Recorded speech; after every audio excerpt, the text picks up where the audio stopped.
Sikap Re Aju Den To'o Farwa Ba Daka. Oh, I'm sorry, I've been a little involved with The Sims 3 lately. What I'm really here to do is inform you that this game is really fantastic and it's very difficult not to fall in love with it. It's got all the charm of the first two games and its expansions, and it retains all the things that made the previous games such a mainstream success. But it also introduces cool, robust new features, which makes The Sims 3 feel fresh yet entirely comfortable at the same time. It's a game almost everybody can get lost in for hours at a time. Kulash, Nick Follett. Arbo Glitchny. Zelka Wapna. So maybe when I talk like that, I can't deliver the kind of charm the actual Sims can. But there's no doubt that the Simlish gibbering they've been spouting is a big part of the wit and charm that has captivated so many millions since the original game was released in 2000. But if you've somehow missed the bandwagon in years past, here's a quick rundown of The Sims 3. It's a people simulator. Like in the previous games, you create virtual lives called Sims, and you help them maintain every aspect of their existence. Just like real people, they have relatively mundane needs. They need to eat, sleep, empty their bladders. They need to have fun and get together with people too. And of course, they need to go to school, to get jobs and make money, and they need a roof over their heads. You are their puppeteer, balancing the needs of your Sims, driving their goals, and developing them as you see fit. This sounds somewhat ordinary. After all, we already have to balance these things in our own lives. Yet there's a big virtual dollhouse appeal to the series that keeps people addicted for hours, days, weeks, and even years. The Sims 3 is no different. Actually, it's even more compelling than the previous games. Perhaps the biggest reason for this is that more than the previous games, there's a real society at work. In the past, your Sims could leave home and visit other locales, but it was presented in a very disjointed fashion. Now, you have the run of the town. Whether you want to take your family to dinner, practice guitar at the park, swim at the public pool, or explore the graveyard after dark, it's as easy as selecting your destination from the town map and driving over or taking a taxi. Or even riding a bicycle or running if you're so inclined. You've got shops to visit, an art gallery, a library, a gym, other households, and all of it exists in a seamless suburb that feels really lived in.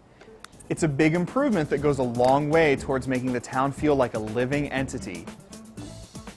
So there's a lot of everyday stuff to do, though The Sims 3 has a way of making even the dullest sounding activities feel important and fulfilling. Your Sims can enhance their skills by performing all sorts of tasks, from gardening, to reading, to playing chess, to repairing dishwashers and more. If you felt in the previous games that things felt really aimless, there are short-term and long-term goals to focus on. Short-term goals are specific to your Sim and could involve things as simple as making the bed, or something more involved like having a baby. When you complete them, you earn reward points that you can then spend on enhancements, like never again having to pee, or always throwing the perfect party. Your lifetime goal takes a lot more time, and you'll select it when you first create your Sim. This could be being an international super spy, or being incredibly popular, or becoming a famous news anchor. It's the best mix of freeform sandbox gameplay and specific goals the series has seen. If you like the game because it's so open-ended, you still have that, but if you wanted something more specific to aim for, The Sims 3 has that too. But living out your life is only part of the addiction. The creation elements are also incredibly important aspects of the game, and The Sims 3 offers the most robust tools yet. When creating a Sim, you've got all sorts of options for physical customization.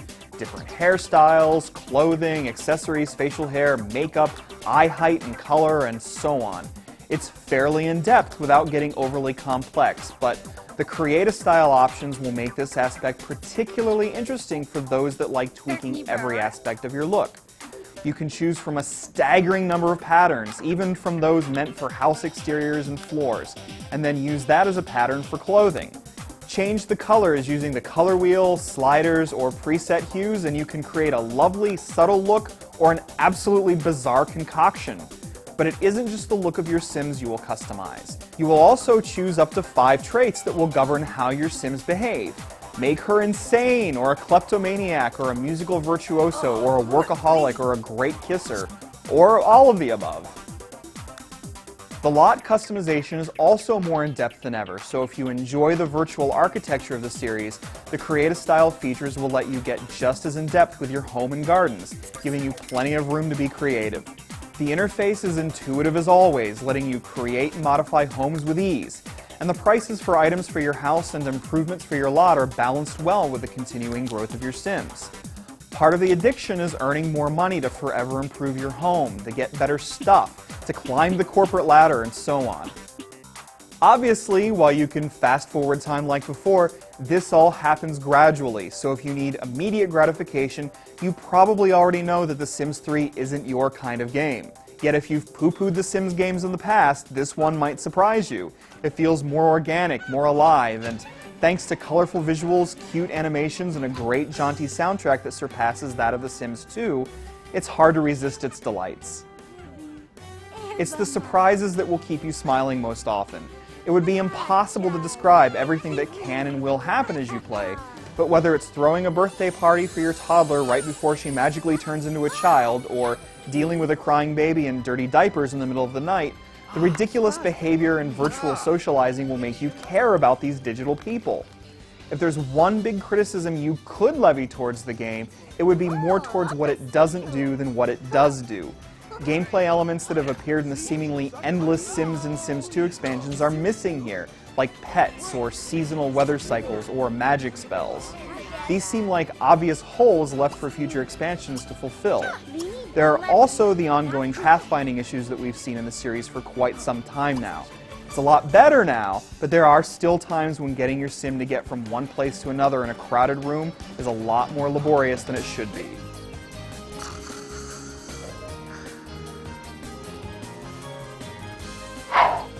Of course, there is more in this package. There are video editing tools and other features online that make it easy to interact with other players and share content, including a whole free town to download if you register the game. But what you need to know is this: The Sims 3 does more for the franchise than The Sims 2 did. It feels just right, striking a wonderful balance between the familiar and the fresh. Unless you're too jaded to be charmed by its sweet-natured wiles, The Sims 3 is a wonderful rejuvenation for a series that continues to bridge the gap between gamers and non-gamers alike. Brekno Biznal, Mashku, Bliki Fakuna, Nabiat. Oh, Yimo. Unastem. Ha. Abluki. Don't get you.